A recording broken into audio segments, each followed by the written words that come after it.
All right, welcome to the first of my readings of my 10-year-old book, Reason Fulfilled by Revelation, the 1930s Christian Philosophy Debates in France. You notice that I'm listed on the book as editor and translator, which means that much of the book is actually translations from the French of various important pieces within the 1930s Christian philosophy debate. And I also provided at the very end a very long bibliography, a chronological bibliography that could be useful for people.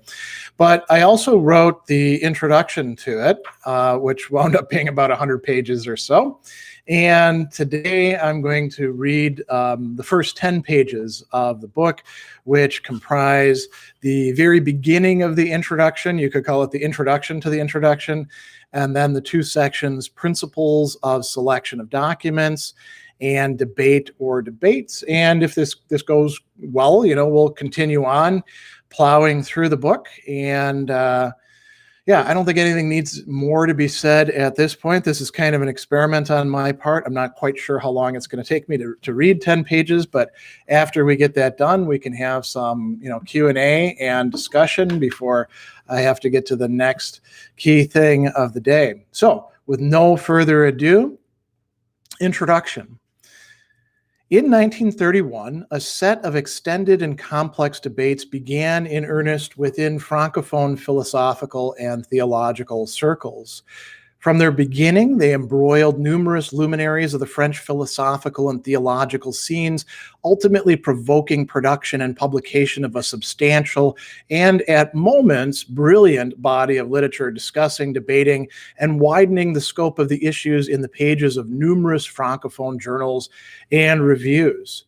The issues raised provided central topics motivating contentious discussions in meetings of the Société Française de Philosophie, the Société d'études philosophiques, and the Société Thomiste, scholarly contributions made in other meetings, and even popularized presentations to the interested public. Three of the most important interlocutors, Étienne Gilson, Jacques Maritain, and Maurice Blondel, brought out books amplifying their respective positions in 1932 and 1933. And during those years and those immediately following, Francophone scholarship continually revisited the key issues, positions, and figures, producing, here's a quote, an immense literature which will not be easy to command. And that is from Ferdinand von Steenbergen, who took part in the debates. As one long-standing participant and commentator put it, a literature eventually spilling over into English, Italian, German, Spanish, Portuguese, and Latin. The debates, the participants' positions, and the issues they raised and treated under the general rubric Christian philosophy have continued to draw attention and discussion, providing a topic periodically motivating conference presentations, articles, and books down to the present day. The reason for translating the articles incorporated into this volume, here we go, is to make available for the first time in English translatable portions of what are arguably the most central previously untranslated documents constituting the first phase, 1931, of the debate, and several of the most salient and influential documents from the wider discussions of the debate's second, 1932 to 33, and third, 1933 to 36, phases. Providing these translations has three fuller motivations. First, having these documents available in English and compiled in a single volume allows readers without French fuller and more comprehensive access to the debate's material contents. Second, this also allows the debate's scope, complexity, and depth to come into view, and thus hopefully to inform further study and discussion of the debates and their issues. Third, and more personally, these translations and introductions are intended as a small contribution to the history of philosophy. Each motivation merits some additional explanation, as do the document's selections. These translations aim to fill in for Anglophone readers several of the wide and often unsuspected gaps in accessibility and availability of the debate's materials. At the most basic level, simply making these texts available in English allows readers without French to now peruse and study important documents that have been, for all practical purposes, terra incognita, known to most only through glosses, bibliographical references, and translations of passages. Jean-Joseph Médieu's observation about these debates is entirely correct. No analysis, presentation, or interpretation can replace reading the writings in which the key personalities of this philosophical dialogue express themselves. Exacerbating the problem, many of these documents published in various Francophone journals are readily available only in research libraries of well-equipped major universities and in more specialized institutions.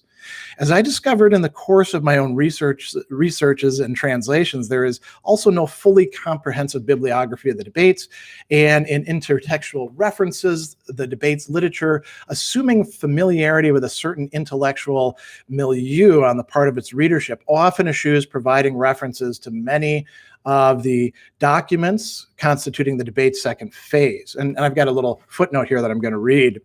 One method I applied at the start of my research, aside from following up available intertextual leads, was simply digging through the University of Notre Dame's library's philosophy and theology stacks, exhaustively examining every relevant journal from 1928 to 1940 for any discussions pertaining to Christian philosophy, intellectual spadework that turned up many a hidden jewel. Simply put, this volume provides Anglophone readers access to a much fuller range of material, hopefully opening up fields for further scholarships, extending to reconsiderations of and dialogues with present-day discussions of Christian philosophy. And there's another footnote here that I'm going to read because it really has something to do with the project. So, footnote 6, 4 main fields of contemporary scholarship are envisioned as likely subjects for such reconsiderations and dialogue. First, those working explicitly within the Catholic intellectual tradition can always benefit from renewed contact with portions of that tradition that may have been neglected. Second, there is a long-standing and growing body of Protestant, particularly Reformed Protestant, scholarship on the issue of Christian philosophy, with forums in philosophical and theological journals, the Society of Christian Philosophers, and other more denominational societies. Third, there is Anglophone scholarship in the field of continental philosophy, which can assuredly benefit by a more comprehensive view of 20th century French philosophy, realizing, for instance, that the recent theological turn to phenomenology not only represents nothing radically new, but also has intellectual roots in a broader context of French philosophy, roots often excised in its transplantation to Anglophone soil. Fourth, there is the wider field of those working in disciplines such as philosophy of religion, history of religion, and religious studies. So, end of the footnote. Remedying these gaps in accessibility and availability of the debate's materials also involves promoting a more adequate understanding and appreciation of the scope, complexity, and depth of these debates about Christian philosophy that has, with several notable exceptions, unfortunately been lacking in Anglophone literature about the debates, their issues, and their main protagonists. To Francophone readers, the breadth of the debates is readily apparent after only a modicum of digging through the documents. At least with respect to the main participants, the differences in their contributions, criticisms, responses, and positions, and relations to each other are not difficult to discern. Admittedly, Francophone secondary literature contemporary to the debates is not all of equally high quality or value, but it at least possesses the merit of either providing or presupposing a fairly synoptic overview of the debates. The same cannot be said of Anglophone secondary literature, in which the debates have often been unduly truncated to a Gilson Brehier, or less frequently a Gilson von Steenbergen debate. And I'm going to read the footnote here as well.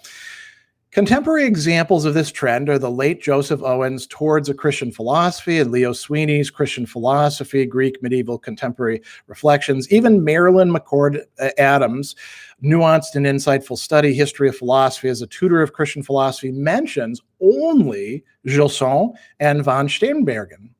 Frankly, a significant portion of the Anglophone literature and even some contemporary Francophone literature is markedly inferior philosophically in comparison with the better secondary literature produced during the debates.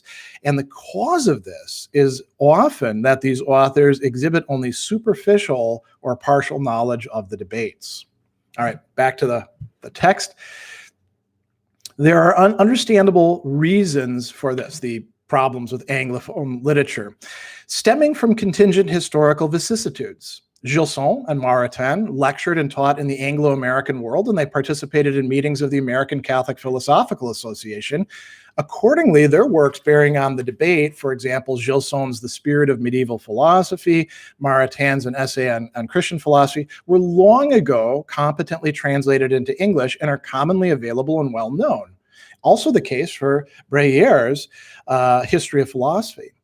Since the accounts of the 1931 Société Française de Philosophie meeting remained untranslated, which is understandable given the Society's policy of not permitting translation of the discussions, but only of main presentations, Frenchless scholars might not even suspect that rather than merely the first two, Breyer and Gilson, it includes the positions of 5 major interlocutors, also Maritain, Braunschweig, and Blondel. The book-length account of the 1933 Société Thomiste meeting remains untranslated at this point, as does Blondel's Le Problème de la Philosophie Catholique.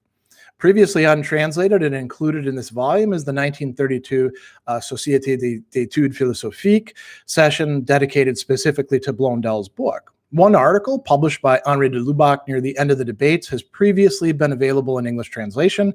And while that text provides overviews of most of the debate's main positions and interlocutors, it does not appear to have been widely studied by Anglophone scholars writing about Christian philosophy.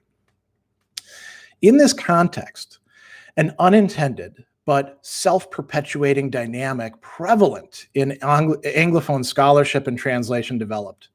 Investments in the time and effort required for translation of philosophers typically depend on current interest in those philosophers and on shared scholarly assessments that their works merit the time and work of translation.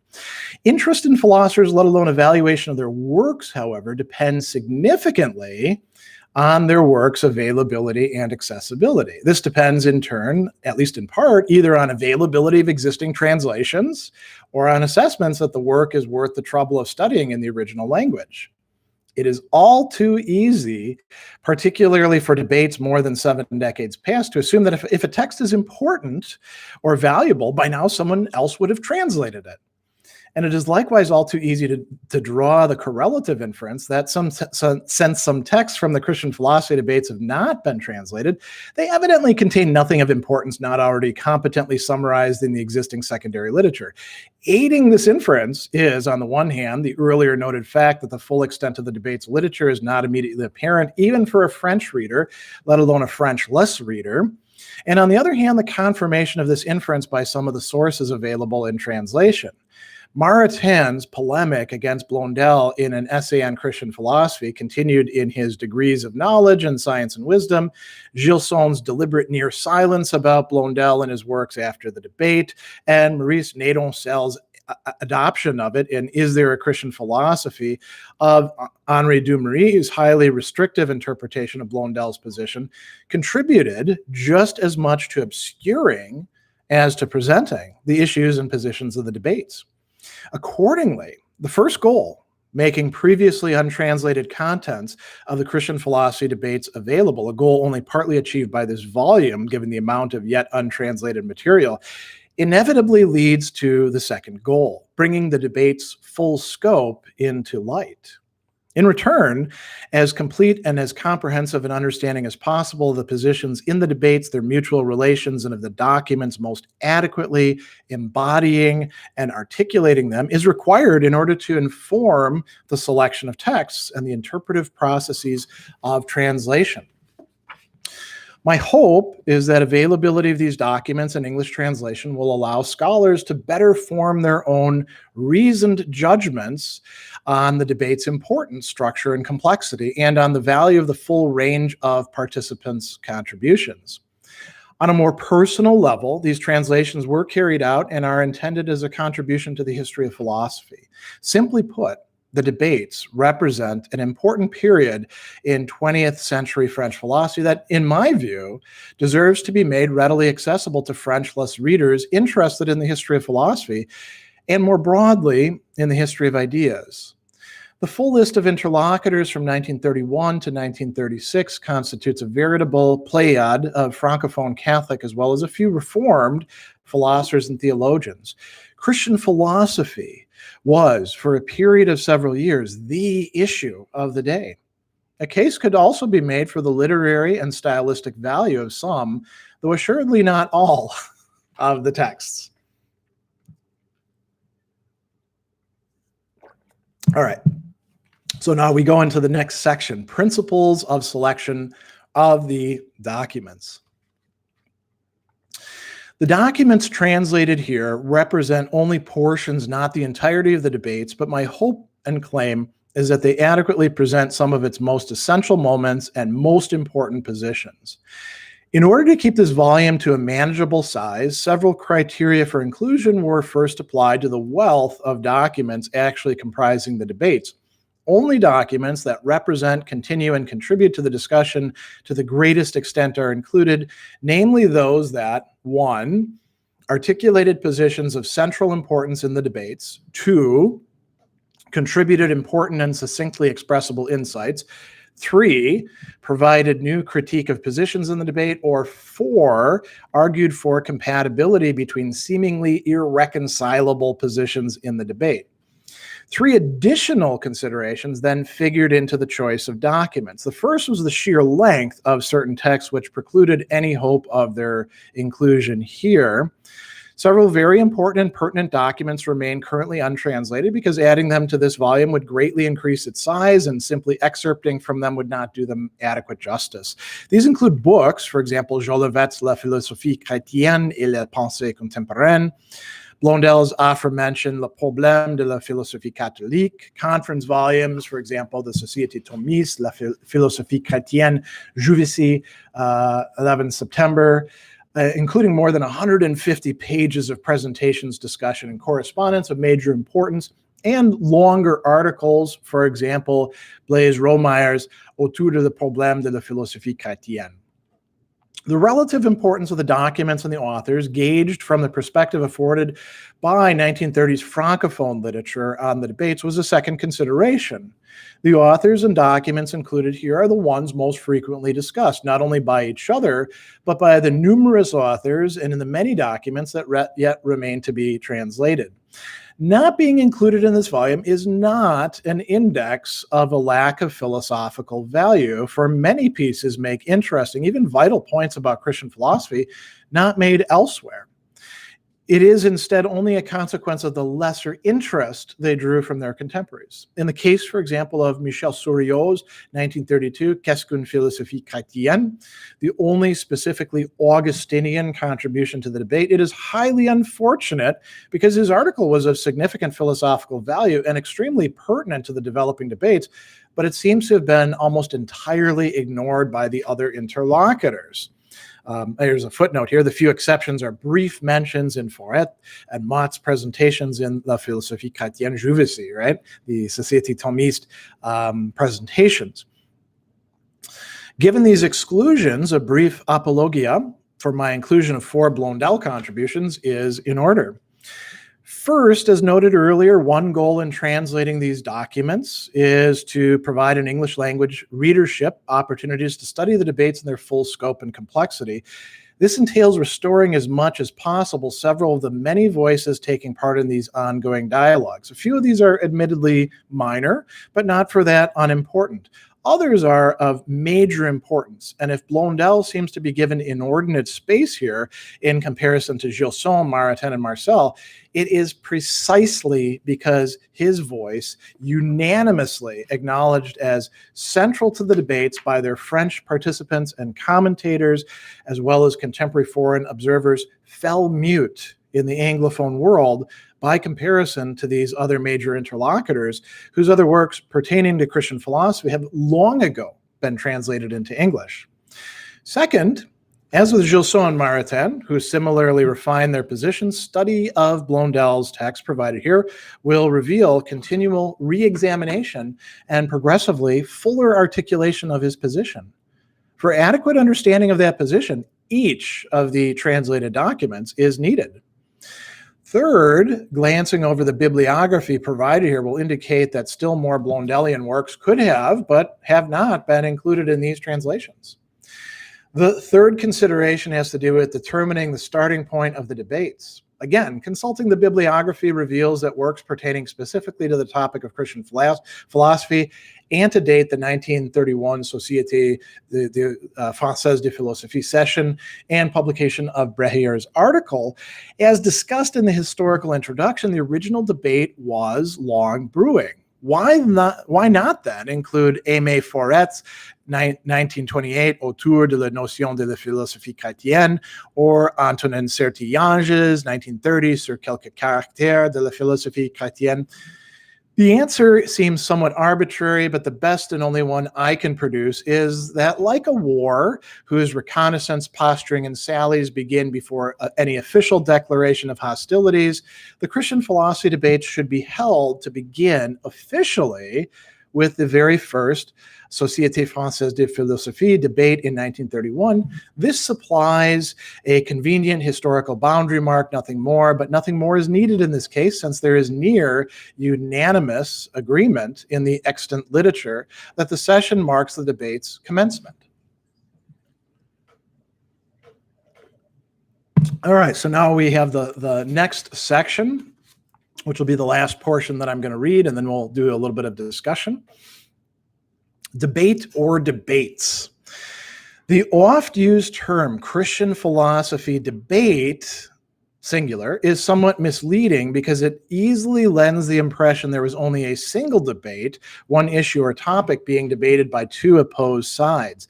The reality is much more complicated, but in compensation richer and much more interesting to study.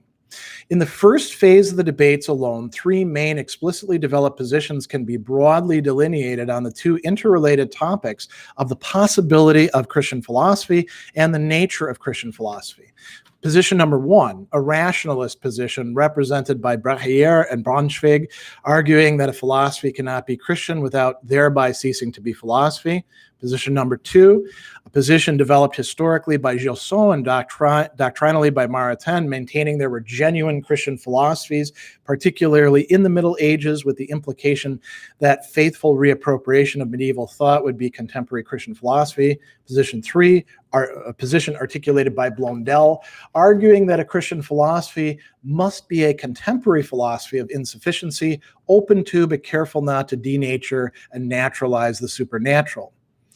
The March 1931 Société Française de Philosophie session officially established the lines of conflict between the first and the second and third positions. Brehier had already targeted Blondel in his earlier piece referred to in the Société Française de Philosophie meeting, and Blondel responded, opening a genuine debate between the first and third positions in his 1932 article. In the background, yet another position noted by Gilson and Maritain in their contributions and held by many neo-scholastic Thomists, a position mentioned but not explicitly championed during the first and second phases of the debate, denied the possibility of Christian philosophy but differed in its reasons from the rationalist position, construing philosophy as an activity of purely natural reason to which faith and revelation would provide a purely extrinsic supplement. An explicitly Augustinian position critical of both rationalism and neo-scholasticism, discussed in general terms by Gilson and most explicitly developed by Souriau, presented yet another position for Christian philosophy. From the very start, then, the Christian philosophy debate comprised several different debates, all of them held together by the common theme of Christian philosophy's possibility and, by implication, its nature. The scope of the debates widened in the next few years as more participants entered them and as the debates were extended into different philosophical and theological forums. In his writings during 1932 and 1933, Maritain continued his critical engagements with both the rationalist and Blondel positions. Gilson left France to present his Gifford lectures, soon published as The Spirit of Medieval Philosophy. Blondel published Le Problème de la Philosophie Catholique in 1932, introducing further discussion by transposing the Christian philosophy debate into a debate about Catholic philosophy as well. In the same year, Gabriel Marcel articulated yet another position that reflected on and partially reconciled the Gilson-Maritain and Blondel positions, but made significant new contributions of his own, in essence, setting out yet another Catholic position in its own right. Of the host of articles discussing Christian philosophy that appeared in French from 1932 to 1936, many explicitly took sides with the major Catholic interlocutors, Gilson, Maritain, or Blondel. Others, for example, those included here by Sertillanges and Desolage, attempted to reconcile these various positions, arguing they were complementary to each other. In addition, Sertillanges, like Marcel, quite arguably made some original contribution of his own, as did Etienne Born. Other articles argued against the possibility of a Christian philosophy in a rigorous sense of the term. And interestingly, none of these were authored by the rationalists who, after 1931, made no effective responses or further contributions to the debate, but by contemporary neo-scholastics, several of whom brought phenomenological resources in to bolster their positions. All of these articles and works, those translated here and the host of still untranslated literature, widened the scope of the debates. Yet several central questions continually anchored the interlocutors' discourses. Is Christian philosophy possible? What would the nature of Christian philosophy be? Have there been any genuinely Christian philosophies? Are there any now? What would the relationship of present Christian philosophy to past Christian philosophy be? Against this background, it would not be entirely misleading to speak of a Christian philosophy debate, perhaps even so of a 1930s Christian philosophy debate in France, but only if the multiplicity in the interwoven tissues of dialogue, disagreement, critique, and reconciliation comprising a debate would be duly acknowledged. So that's all that I'm going to read for today. We'll do some additional readings in the weeks and months to come. That's the first 10 pages of the introduction to Reason Fulfilled by Revelation, the 1930s Christian philosophy debates in France. And so it took me about half an hour to read that. So that gives me a good gauge for what we can do. So we've got time for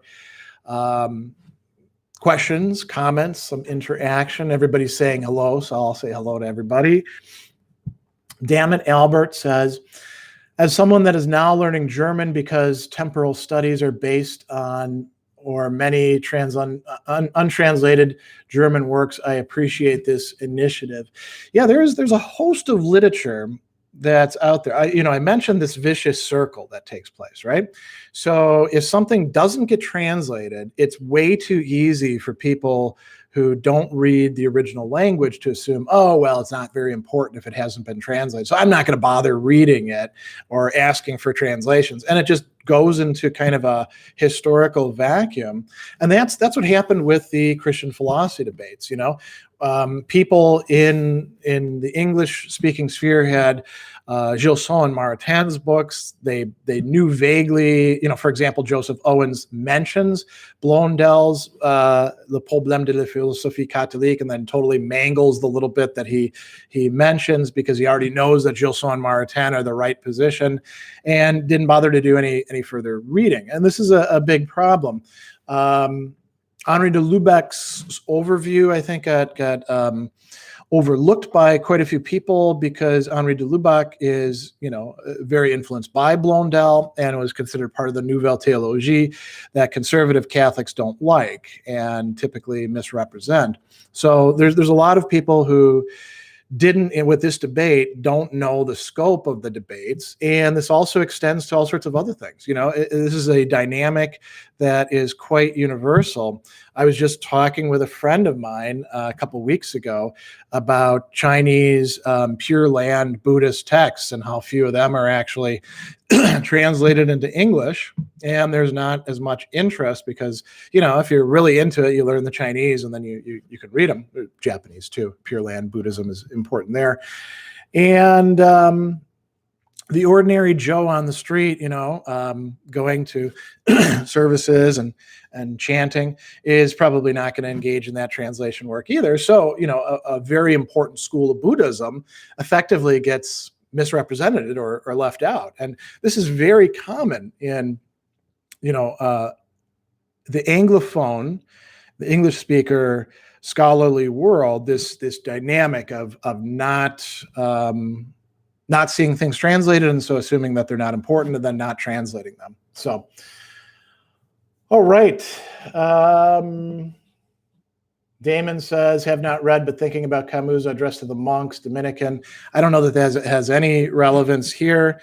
Camus is much later than this debate, but who knows? Dammit says, remember to like the stream to please the algorithm gods. Mark asks, how did the experience of working on this book inform your relationship to Christianity? So that's a good question. Part of what attracted me back to Christianity was the existence of a vast intellectual tradition that all too often gets left out by people who like to keep things nice and straightforward and simple and have all their little boxes, which, Blondell's point about Christianity and philosophy is that Christianity blows the doors open. If it's genuine Christianity, not some, neo-scholastic thing or, trad as they call it now, or whatever, integralism or any of those sort of things. Blondell, by the way, is a critic of integralism back in the 1910s. Those sorts of stultifying approaches to religion that say, oh, we've got it all figured out, just shut up and, go to mass and do authority. That's undermined by realizing that there is this very vast and complex tradition of thinkers who took these ideas seriously, made them parts of their lives, and then there could still be debate and disagreement after that, right? There was no one single stand pat, Thomas is always right kind of thing going on within these debates. And it's interesting, two of the major two of the major interlocutors in the debates are converts, Maritain and Marcel, right? Two of them are people who came up within the French Academy encountering incredible hostility from the secularism of the Third Republic, Blondel and Gilson, and found ways to work within them. All right. Michael asks, how would you define the terms reason and revelation? If you followed me for a while, I'm not a definition guy. I think definitions are something that happens at the end of work, like Plato says, not at the beginning, right? So I don't begin with definitions of reason or revelation. Those are words that are, far too polysemic to try to impose a strict definition on them to begin with. All right. Colomus says, I'm kind of interested to hear about contributions outside of France and also the contributions of non-Catholic philosophers, such as the aforementioned Reformed scholars. So it's a Francophone debate, right? So where else do they speak French? Belgium. There are some there, and actually when some of the French religious orders were forced out in the very early part of the century by the Third Republic, Belgium was one of the places that they went to. And there were, French was a kind of lingua franca at the time. There are quite a few people involved in the discussions and the debates in other places, Italy, Spain, there's quite a bit going on there. A little bit in Germany. The Germans didn't get too involved. There were some English-speaking contributions. The American Catholic Philosophical Association, it was either in I think, I want to say 35, they took up the issue and they were talking about it. And yeah, when it came to non-Catholics, who are by far the minority, and this is mostly a Catholic discussion. But the Reformed were in parts of France and in Switzerland. And the reason was the town of Metz was taken in the Franco-Prussian War, and the university there actually had a theological faculty. Very little of that in the rest of France. Reformed Protestants were the main group of Protestants in France, but they were a very tiny minority. But they were involved, and so I mentioned Souriau. Etienne Born would be another one. Interestingly, there's going to be another spin-off debate happening in the late 40s and going into the 50s. And Paul Ricoeur will actually play, a young Paul Ricoeur will play a role in that. And they will reference the original debates and continue on with that. There were also Reformed discussions of Christian philosophy happening in Dutch, but they had very little to do with this Francophone debate. So, Douillard and people like that influenced people later on, like Alvin Plantinga coming out of the Dutch Reformed tradition in America, right? But those treatments were usually less deep, you could say, when it came to this. Interestingly, as I pointed out, the rationalists, Brehier and Brunswick, by the way, was the teacher of both Blondel and Gilson. They just, Brunswick did write a thing later on, a book that kind of touched on it, but that's about it. They really made no significant contributions after the first couple of years. So, Johan, can you say something more about how this book can be used in religious studies? Depends on what you want to do with it. I mean, if you're interested in the notion of Christian philosophy, well, this book is part of that. If you're not interested in that, probably it doesn't have much of a role, right? It depends on, religious studies is an incredibly vast field, so it depends on what kind of stuff you're studying. If you're also interested in historical work about Christianity and specifically Catholicism in the 20th century, then this would probably be germane as well. If you're not focused on that sort of thing and focused on other things, then maybe it's not that big of an issue. Except I can think of one other thing. So there are also discussions and debates about, is there really a Hindu philosophy? Is there a X philosophy, right? And so some of the principles that are being laid out by the different sides, I suppose, could inform that. And it could even extend to things outside of religious studies to, there was that great debate that Lucian Outlaw was involved in. Is there really an Africana philosophy? Well, how do you make sense of it? It's a similar problematic that has to be worked on. All right. Kenneth says, thanks for this work and your work on Blondel. You're very welcome.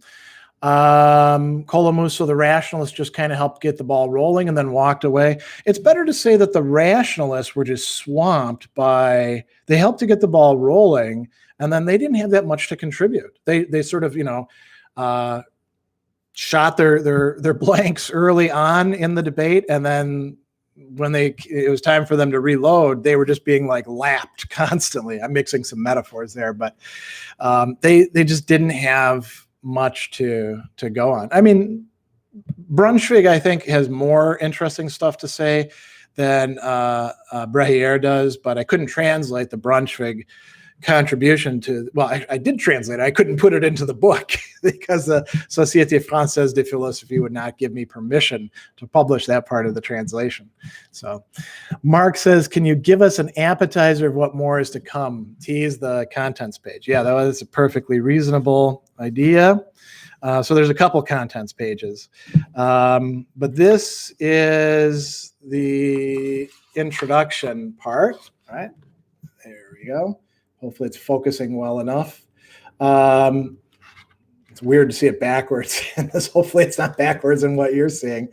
So there's a lot to come. There's this historical introduction that runs from page 10 to page 39. That includes general background of the Christian philosophy debates, the debates' French context, historical development and phases of the Christian philosophy debate. So I could probably devote a reading to each of those. And then I've got a thematic introduction, outlines of positions articulated during the debates. The rationalists, Etienne Gilson, Jacques Maritain, Maurice Blondel, Gabriel Marcel, neo-scholastic Thomist opponents, Thomistic proponents, and non-Thomistic proponents of Christian philosophy. And then we get the actual,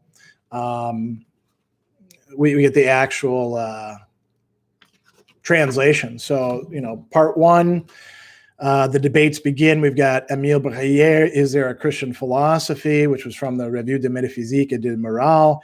We have Etienne Gilson, The Notion of Christian Philosophy, from the Société Française de Philosophie. We have Maurice Blondel's Does Christian Philosophy Exist as Philosophy?, which was a letter to the appendix in the account of the meetings. And then Maurice Blondel's Is There a Christian Philosophy, in the Revue de Métaphysique et Morale.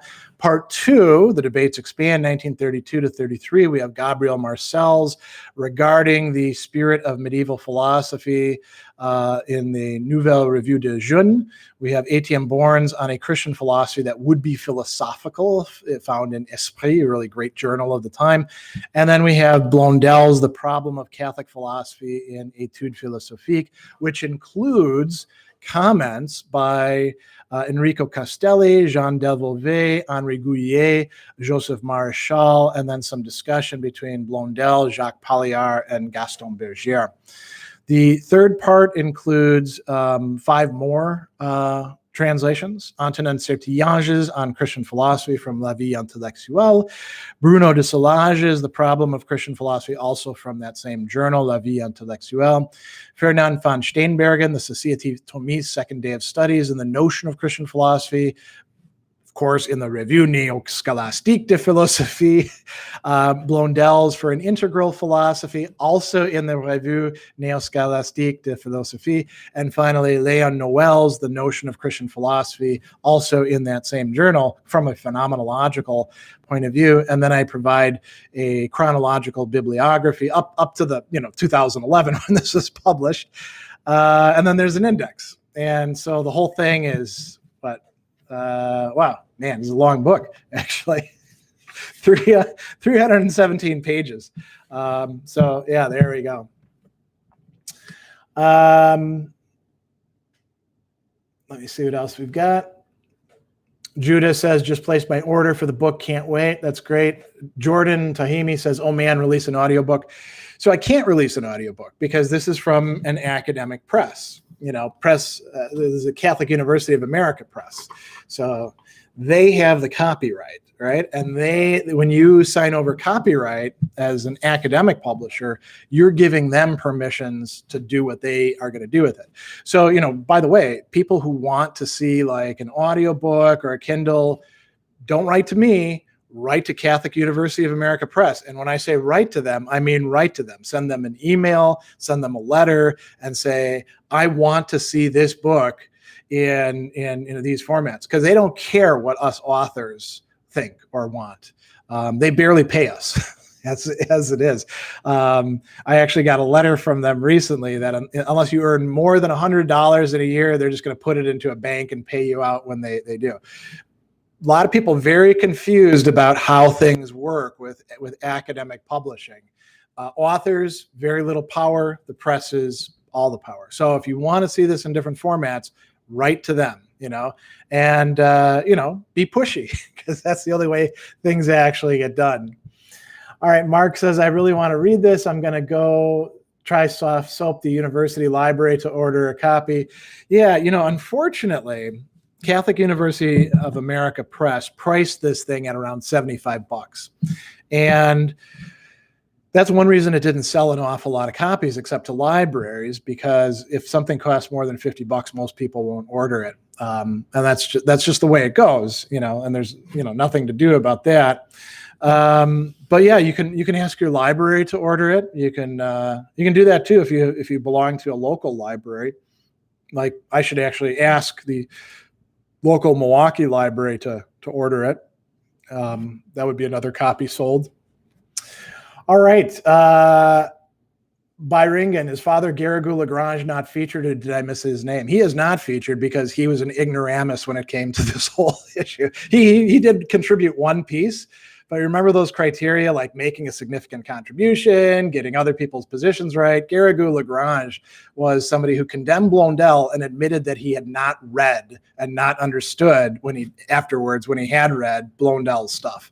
So no, he is one of those people. A lot of contemporary conservative Catholics love Garrigou Lagrange, but on this sort of, and his stuff on the spiritual life is good. On this stuff, his stuff is garbage. So it's not worth incorporating. Yeah. Let's see what else we've got. Matt Moyers, that was fast. He asked if we were interested yesterday and got right to business. Dr. Sadler wastes no time. Well, that's because I'm in between classes right now. So I can actually afford to do that. Colomus, I keep thinking of the Kyoto school, but my notion of either is so vague, I can't think of a connection. There is no connection between the Kyoto school and this sort of stuff, as far as I know. I've never seen anything. But you could say that there is a similar problem of translation, I think, right? Jordan, yikes, academics get screwed. Yeah, that's been going on for a long time. We are in a long-standing crisis when it comes to academic hiring, when it comes to academic compensation and security, and when it comes to publication. This is not news. This has been the case my entire career after graduate school. If you don't know, when you are reading a journal article, it's not there is no compensation for the person who wrote it. For a book like this, royalties are maybe 2.5%. And that's after you sell a certain amount of copies, right? So the academics are not making out on academic books. And quite frankly, I think that the way to go nowadays is probably self-publishing. I mean, you can make a lot more money with that. Judah, if anyone cares, there's one more copy left that's $75. The others are $100 plus. It varies. You go and check one day, there's a whole bunch. You go and check another day, there's only one copy or no copies. You just check in every so often. It's the same thing with other books. The dark one. Do I have any good philosophy of science people? I'm reading Popper, but I want more. Yeah, Popper's not really a good one.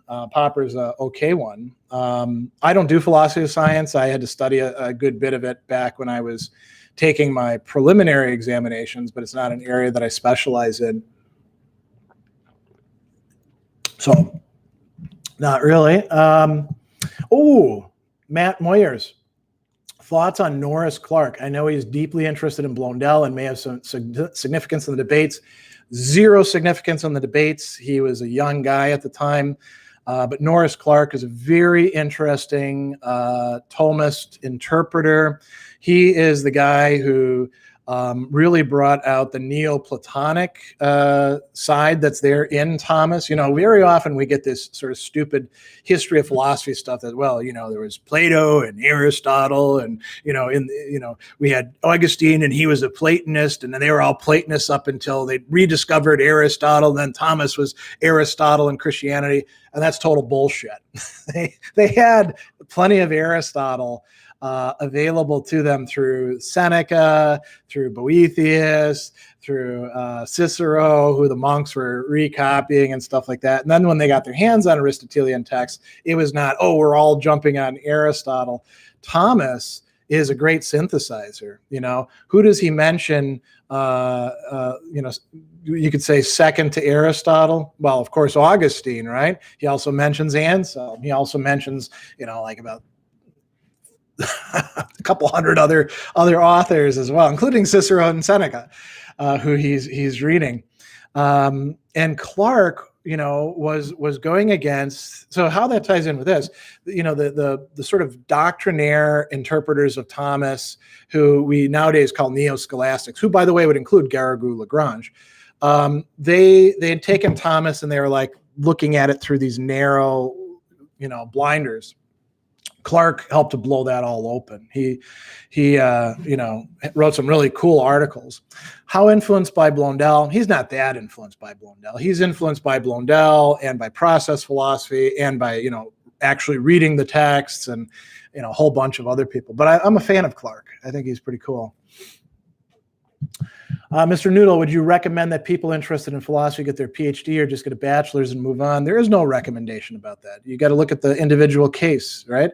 It would be silly to offer like, well, everybody should do this or everybody should do this. It depends on a lot of factors, right? Mark Smith, did you get any feedback from contemporary Catholic scholars on the book? Any word on how your book was received? Well, that's an interesting question. So I did get, there were reviews of it, and some of the reviews were, the reviews that were much more negative very often weren't connected to the book. And there was a prominent Thomas scholar whose graduate student wrote me and said, hey, we reviewed your book. And I read the review and I was like, wow, your review sucks because you're complaining about XYZ. And I addressed that on page 4 of the introduction. So clearly you and your professor didn't read the book when you published this review. And I didn't hear from them after that. But I ran into that guy, the professor at a conference, and he just gave me the cold shoulder. There were, quite a few positive reviews. I actually had one guy come up to me at the American Catholic Philosophical Association, and he said, wow, you could have just published that historical introduction by itself. It was so good, so in depth. I've had other people who've used my work, so that's kind of rewarding. The book has been cited quite a few times, which is kind of nice. It did not drop stillborn from the press like Hume says about his treatises, but I didn't set the world on fire either. And I actually, again, pricing. I lay a lot of the blame at the feet of Catholic University of America Press for pricing it too high. If it had been priced at $50, I'm sure it would have sold 10 times the amount of copies that it has up until this point. Pricing it so high that mostly only libraries would purchase it kind of put it out of a lot of people's hands. And I have no idea whether they ever want to do a soft cover or audio version or anything, because it's been radio silence from them basically since they told me to go out and promote it and gave me 5 free copies. So, all right. Let's see. Byringen, how they claim St. Thomas is all Aristotelian, fail to see how much he's influenced by St. Dionysius, pseudo-Dionysius, of course. I'll never know. And Dionysius is only one of many, many, many Neoplatonic interlocutors that Thomas has. Pseudo-Dionysius is mentioned less than Augustine, is probably mentioned maybe as much as Anselm. There's a number of others as well, Boethius, who he's bringing up. But yeah, it's people have this kind of cookie cutter history of philosophy that then they impose and they teach this, and it's really a different form of rationalism. Neo-scholasticism is really rationalism just with supernatural elements thrown in, and that's one of the things that Blondel and Gilson and others were pointing out in the debates. Javier, do you discuss Cardinal Desiree Mercier in your book? Is he not relevant to these debates? Not relevant to these debates, except for, I think, one mention by Blondel in Le Problème de la Philosophie Catholique. It's really, and there's a lot of people who aren't mentioned who, could have been mentioned, but, these people focused on who they focused on.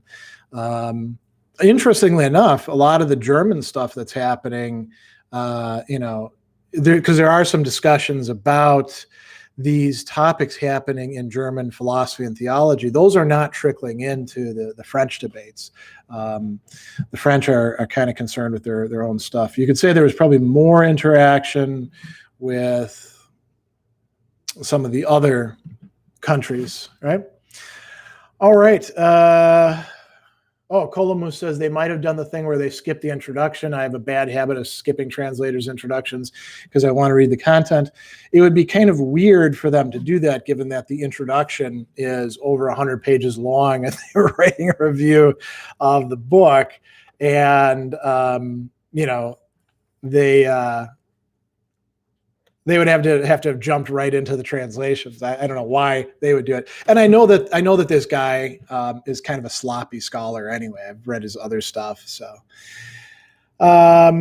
Spinoza, do you like any radical socialist communist theologians? I'm interested in the intersection of Marxism and theology. That's not really an area that I work in.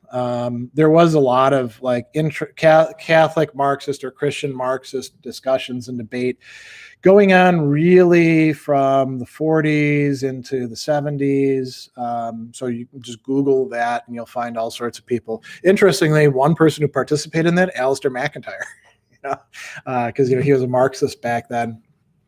There were even novels where you would have a Catholic character and a Marxist character, a communist character, and they would, they'd be at loggerheads with each other, and then it would turn out that they're both decent guys, and it's their hierarchies that are the real jerks. The Little World of Don Camillo is an example of that. Graham Greene wrote a novel like that called Monsignor Quixote, and a lot of that goes all the way back to Chesterton. You think about the Flying In and the Ball and the Cross, those sort of novels are fitting into that as well. Jordan says Zizek is a pretty good Christian Marxist reading of G.K. Chesterton. I'll just have to take your word on that because I've probably read enough Zizek at this point that I reserve my time for others instead. Colomus, doesn't he, meaning McIntyre, have that book, Marxism and Christianity? I don't know if he wrote that as a whole or if he was a contributor to it. Byringen, are the anti-Thomists mostly following from Duns Scotus? No, I don't know what you mean by anti-Thomists because there's a lot of people who don't like Thomists, but they're not all following from Duns Scotus. Jad, look, I've talked about Zizek many times in AMAs. That's the places to go on that. I first read Zizek about 25 years ago. So yeah, I do have some interest, but I have an interest in many people, and I ration out my time according to the payoff, and I don't see much payoff these days. All right, so we got about 4 more minutes before I got to hop on to the next thing. Any last questions, issues? I'll do the next reading probably sometime next week. We'll probably continue through the summer. Magnus, sell this book for a complete atheist. You'd have to be silly to be, that sort of atheist. So I'm not going to try to sell it.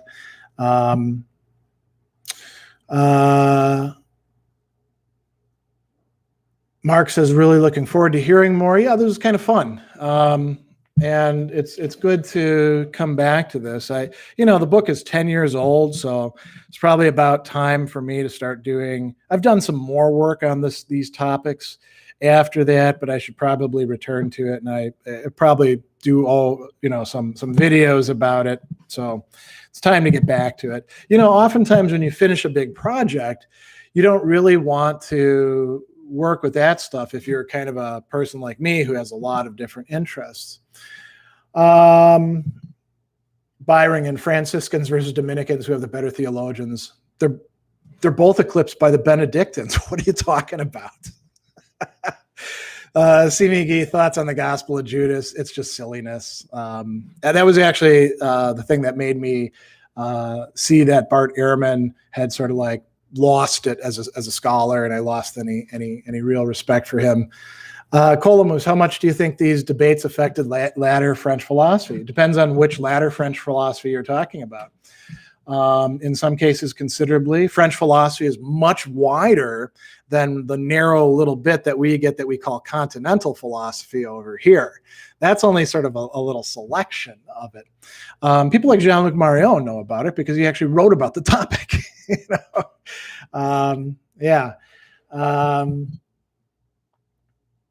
Kenneth Getz, anti-Thomists are also novella theologia.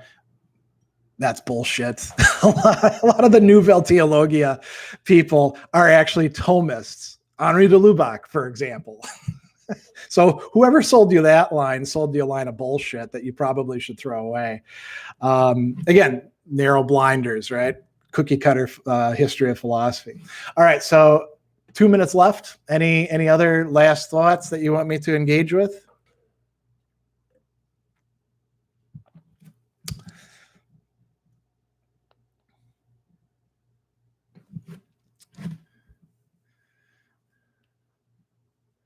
Spinoza says Thomists are okay if they're not Edward Feser.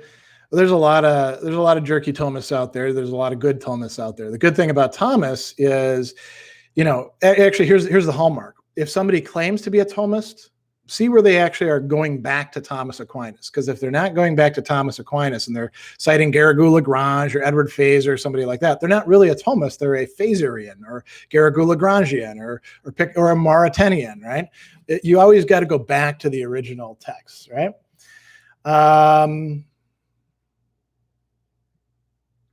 Ezra, limited edition cookie cutter blinders, maybe. There's a million of them out there, there's a million ways to do philosophy and do the philosophy's history, which is important to doing philosophy. There's a million ways to do it badly.